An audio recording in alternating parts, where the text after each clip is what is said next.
మీ మోకాల నొప్పులకు ఎటువంటి సర్జరీ లేకుండా ఎపియాన్ పెయిన్ క్లినిక్ అందిస్తున్న అత్యాధునిక చికిత్స. అమ్మ, ప్రతిరోజు కూడా మనము అంటే ఆ రోజు ఎలా గడుస్తుంది అన్నది పొద్దున మనం చేసే పని బట్టే ఆధారపడి ఉంటుంది కదమ్మా. అయితే పొద్దుట లేవగానే చాలా మంది ఫోన్లు చూసుకుంటారు. ఆ రోజంతా గజిబిజి గందరగోళం చికాగ్గా అనిపిస్తూ ఉంటుంది. అయితే అసలు ఉదయం లేవంగానే ఏం చేయాలి? లేచిన వెంటనే ఎలాంటి శ్లోకాలు చదువుకుంటే మంచిదంటారు? లేవడానికి కూడా ఒక పద్ధతి చెప్పారమ్మా మన పూర్వులు. లేవడానికి కూడా అంటే నిద్ర పక్క మించి ఎట్లా లేవాలి దగ్గర నుంచి పక్క మీదకి ఎలా చేరాలి దాకా, పక్క మీద చేరాక కంటి మీద రెప్ప వేశాక ఏం చేయాలి కూడా మనకి చెప్పారు. అబ్బా, చాలా పద్ధతి, అది చాలా ఆరోగ్యకరమైనటువంటి సిద్ధాంతాలు మనకి చెప్పారు.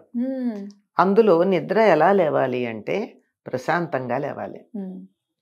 లేచే సమయానికి చీకటి ఉండాలి, ఇంకా వెలుగు రాకూడదు, సూర్యోదయం కాకూడదు. అలా లేవంగానే వెంటనే కళ్ళు తెరవడం కానీ మంచం మించి కిందకి దూకటం కానీ చెయ్యకూడదు. మెలకువ వచ్చింది, లేచిన అంటే అక్కడ పక్క మించి లేవడం కాదు, మెలకువ వచ్చిన తరువాత రెండు చేతులను ఇలా జోడించుకుని కరాగ్రే వసతే లక్ష్మి కరమధ్యే సరస్వతి కరమూలేతు గౌరీ, లేక గోవింద అని కూడా అంటారు కొంతమంది. కరమూలేతు గౌరీ ప్రాభాతే కరదర్శనమని ఈ రెండు చేతులు తెరిచి రెండు చేతులు చూడాలి. ఇంకా కొంతమంది ఇలా అని కళ్ళు ఇలా అనుకుని కూడా చూస్తారు. యోగాలో కాస్త కళ్ళు మూసుకుని ఓపెన్ చేసి గానీ ఇలా రబ్ చేసుకుంటారు అని చెప్పి, అదే రబ్ చేసి తెరవడం అన్నది. రబ్ చేసి, ఎందుకంటే అరచేతులకు చాలా శక్తి ఉందమ్మా, నాడీ మండలం తాలూకు కొసలు ఉంటాయి గనక ఇవి ఇలా అనుకోవడం వల్ల అవి యాక్టివేట్ అయ్యి ఇలా కళ్ళ మీద ఇలా పెట్టుకున్నట్టయితే ఒక పిరమిడ్ ఎఫెక్ట్ వచ్చి కంటికి చల్లదనం కలుగుతుంది. అలా పెట్టుకుని నెమ్మదిగా కళ్ళు తెరవాలి. దీనివల్ల ఏం జరుగుతుంది అంటే, ఇటు శ్లోకం చదివాము, ఆ శ్లోకం అర్థం తెలుసుకుంటే అసలు మన జీవితం పరమార్థం తెలిసిపోతుంది.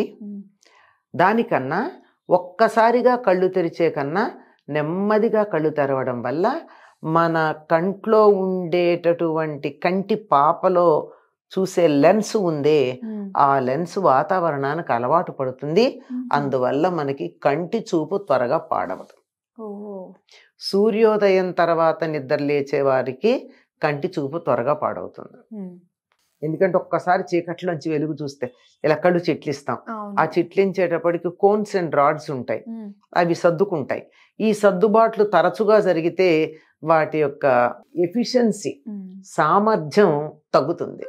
వాటికి అటువంటి శ్రమ ఇవ్వకుండా మనమే సర్దుకుంటే, అందుకని నెమ్మదిగా చీకటి ఉండగానే లేచి నెమ్మదిగా కంటిని చీకటి చూడ్డానికి అలవాటు పరుస్తూ నెమ్మదిగా వెలుగు చూడాలి. ఇంకా ఆ తర్వాత చెప్పే శ్లోకం ఉందే, కరాగ్రే వసతే లక్ష్మి, చేతి పై భాగంలో లక్ష్మి ఉంటుంది, కరమధ్యే సరస్వతి, కరమూలేతు గౌరీ, చేతి యొక్క మొదటి భాగం ఇది, ఇక్కడ లక్ష్మి గౌరీదేవి ఉంటాయి అని. అంటే నేను నిద్ర లేచి ఎవరి మొహం చూశాను, ఇవాళ నా రోజు ఇట్లా ఉంది అని ఎవరిని కూడా మనం నిందించే అవకాశం లేకుండా నా చెయ్యే నేను చూసుకుంటా. నా చెయ్యి అంటే మళ్ళీ ఇదేమన్నా దరిద్రమా? కాదు.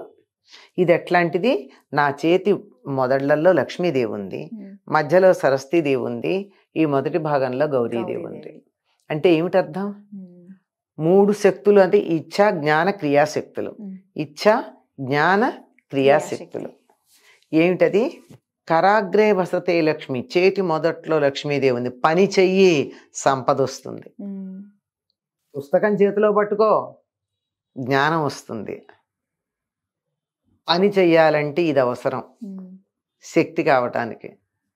ఇది చేయడానికి కావాల్సిన శక్తి ఇక్కడ ఉంది కనుక నీ భవిష్యత్తుకి, నీ తలరాతకి నువ్వే కర్తవి. అంతా నీ చేతుల్లోనే ఉంది, అంతా నీ చేతల్లోనే ఉంది. అంతే కదా?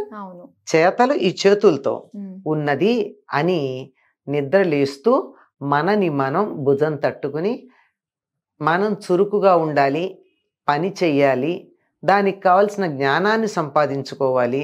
దానితో మరంత నేర్పుగా మెలకువలు తెలుసుకుని మరి కార్యాలని సాధించాలి. అలా నా రచయితులే నాకు లక్ష్మీప్రదాలు, సరస్వతీ ప్రదాలు, ఆ పైన శక్తి ప్రదాలు అని గుర్తు చేసుకోవడం చెయ్యాలి. దీని అర్థం తెలిసి ఈ పని చేస్తే ఒకటి మన ఆదర్శం తెలుస్తుంది, ఇంకొకటి కంటి చూపు మెరుగవుతుంది.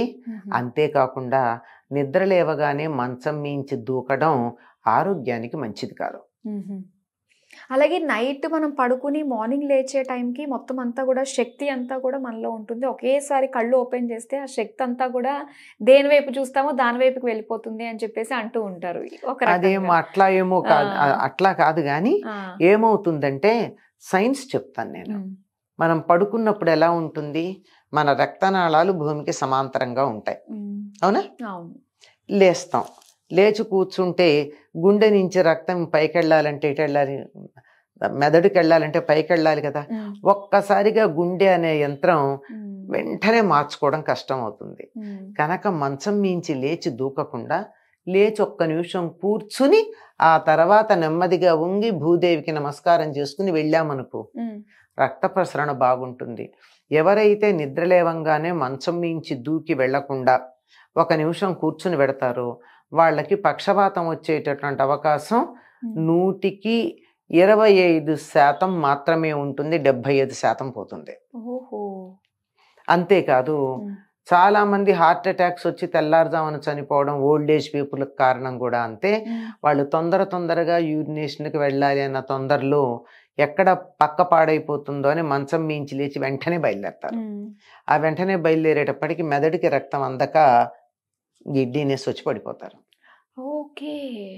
అందువల్ల వృద్ధాప్యంలో ఎప్పుడో ఎందుకు, అలవాటు ఇప్పటి నుంచే చేస్తుందా నిద్ర లేవంగా అనే పరిగెత్తద్దు.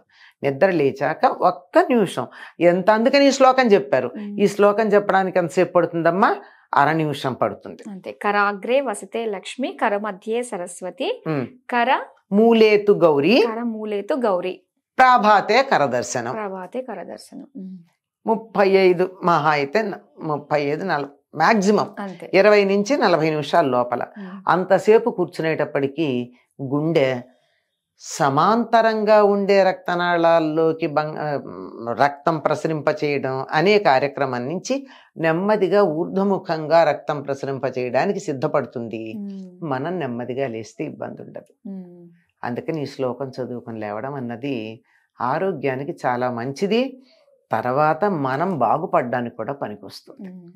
ఇది ఎప్పుడో పెద్ద అయినాక చేద్దాం అనేది కాదు, ఇది చిన్నప్పటి నుంచి అలవాటు చేయాలి పిల్లలకి. నిద్ర లేవంగానే చేయాల్సిన పని ఇది అని చెప్పాలి. ఓకే అమ్మా, చక్కగా లేచిన వెంటనే చదువుకునే శ్లోకం గురించి, అందులో ఉండే సైంటిఫిక్ రీజన్స్ గురించి మాకు తెలియజేసినందుకు ధన్యవాదాలు.